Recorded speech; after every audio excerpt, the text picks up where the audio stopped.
Okay, yeah, 13. Welcome to the video on attentional control, which is cue utilization theory and Nidifer's attentional styles.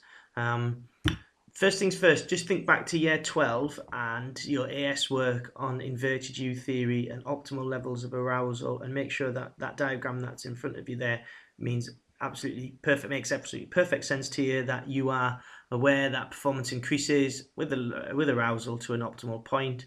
And all of the connotations that that has, because one of the reasons why performance does increase with arousal to that optimal point is called cue utilization, and this was proposed by Easterbrook. And what I want to try and do is just use the mouse to show you how this diagram works, because there isn't a diagram of this in your textbook. What I want you to think about is your perceptual field, and across here you've got arousal increasing. All right, so this is the perceptual field. This is arousal. Now, your perceptual field is where you are taking in cues from. So your perceptual field sat here now should be focused on whatever device it is that you're watching this on. You might be able to hear some background noise. You might be able to see some other things going on around you, but it's wherever you are taking information from, wherever you are receiving stimuli from.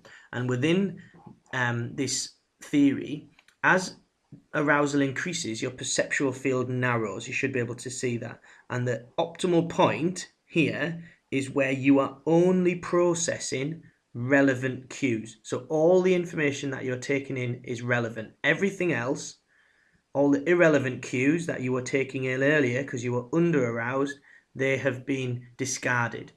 Okay, so your selective attention at the optimal point of arousal, you are only taking in relevant cues. Beyond that, if arousal continues to increase, beyond that, we get something called hypervigilance, where you are oversensitized. You if you think about if you're walking down an alley late at night and you hear things and you imagine someone's watching you, that you are in a state of panic. That is hypervigilance, where you become overly focused on a single cue and you miss all of these other relevant cues around you. Now, this could happen as a result of aggression, increased arousal, anxiety, whatever it is, but ultimately it's over-arousal, and those points I just made are a result of over-arousal, and you are missing all of these relevant cues. So that's cue utilization theory. Ultimately, that under arousal, you process too much information. You've got these irrelevant cues coming in, and we know the problems that causes us.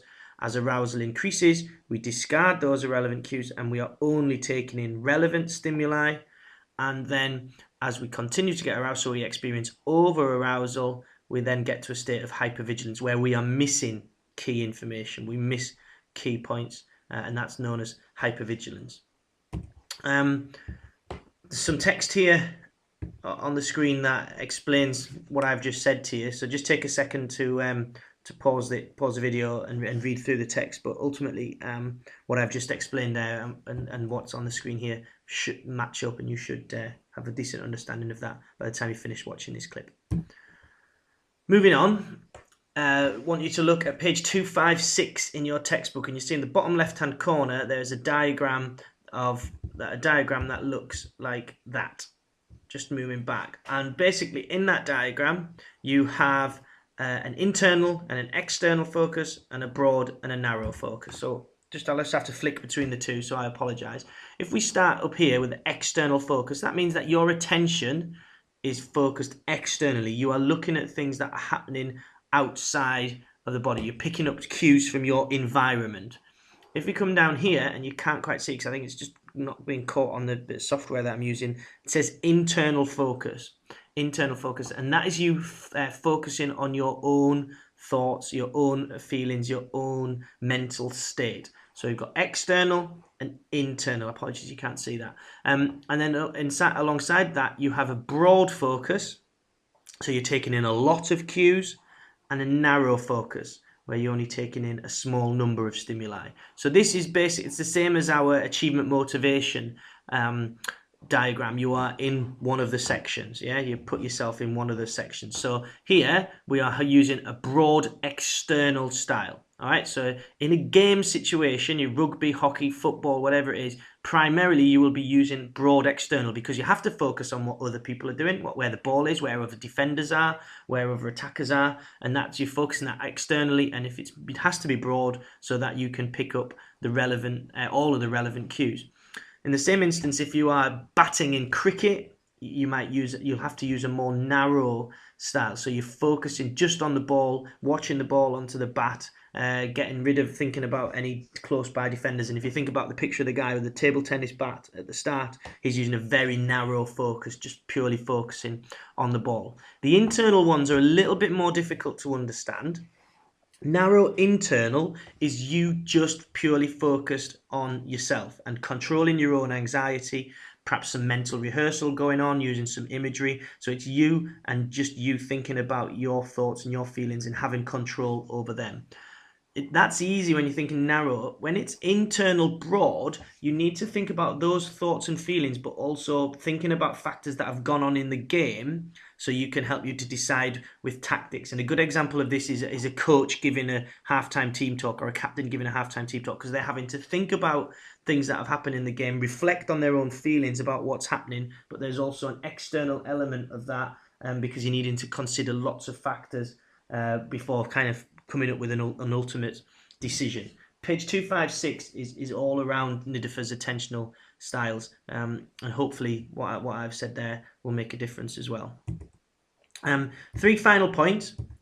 Elite athletes, the best athletes, have the ability to move quickly between different types of attention styles, and they do this without losing any focus or without missing any important bits of information. So they'll quickly switch from an external to an internal, to an external broad, to an external narrow. You know, if I'm making if I'm a striker in football and I've got an external broad, I'm looking for that through pass, waiting to see where the defenders are. As soon as that ball's come through and I'm one-on-one with a keeper, I have to switch instantly to an external narrow style. That's my focus at that point. So that's the kind of thing I'm talking about, the way you switch from one to the other. People have a preferred attention style and also think about specific sports, because sports require different attention styles as well. And generally, as a general rule, closed skills require a narrow focus and open skills require a broad focus. Now, I'm just going to show you, just to attach another video clip to this. It's a bit American. Some of you might have seen some of this stuff before. It's from their sports science program that's on the Discovery Channel sometimes. But I want you to look at the way that they've tried to put athletes into situations to test their attentional style.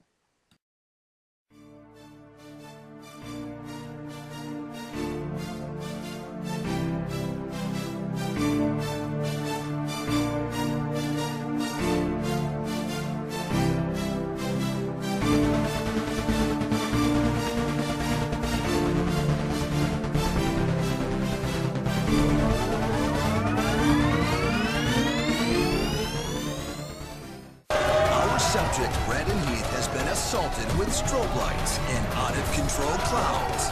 And now, to see how he handles audio distractions, it's time to put the pedal to the metal with Throttle. You're gonna miss Brandon. Hey, look over here. The sound in the lab is not only distracting, it's deafening. To put that in perspective, a whisper registers at approximately 30 decibels. The TV you're watching is probably around 50 dBs. The loudest arena in sports, Arco Arena, home of the NBA Sacramento Kings, has been measured at 116 decibels, and Throttle is rocking 120 decibels.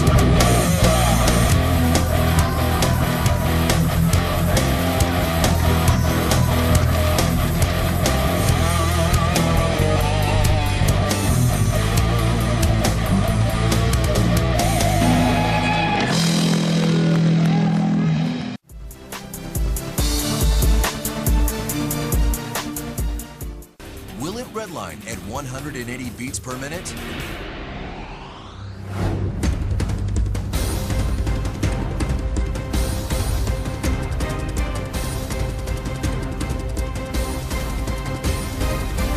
This is the big moment. Balls are loaded. Balls are loaded. Balls are loaded. Yes. Jason's heart rate, 145 beats per minute. How will Jason's heart react to our laboratory low blow? Ready? Aim. Fire.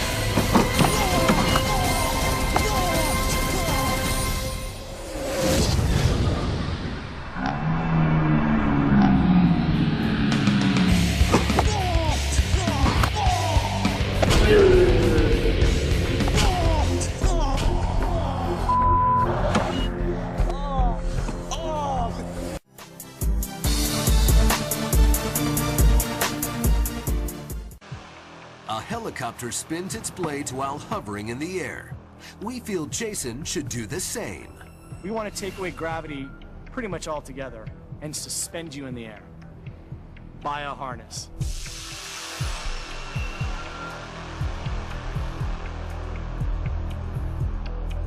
Lift it up.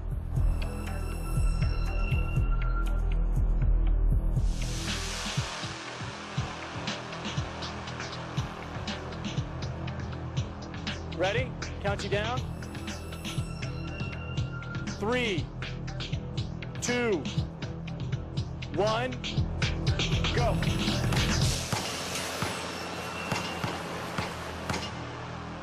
Bring him down.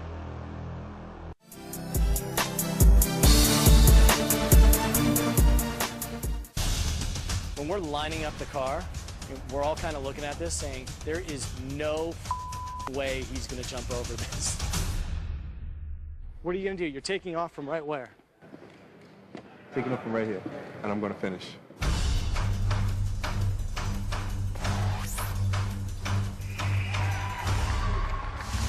Skywalker wasn't expecting such an extreme test when he entered our lab.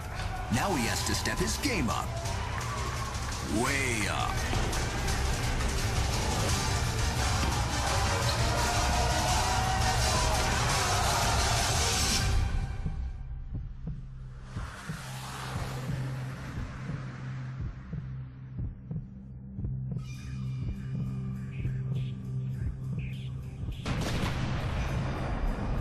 Now that's driving the lane.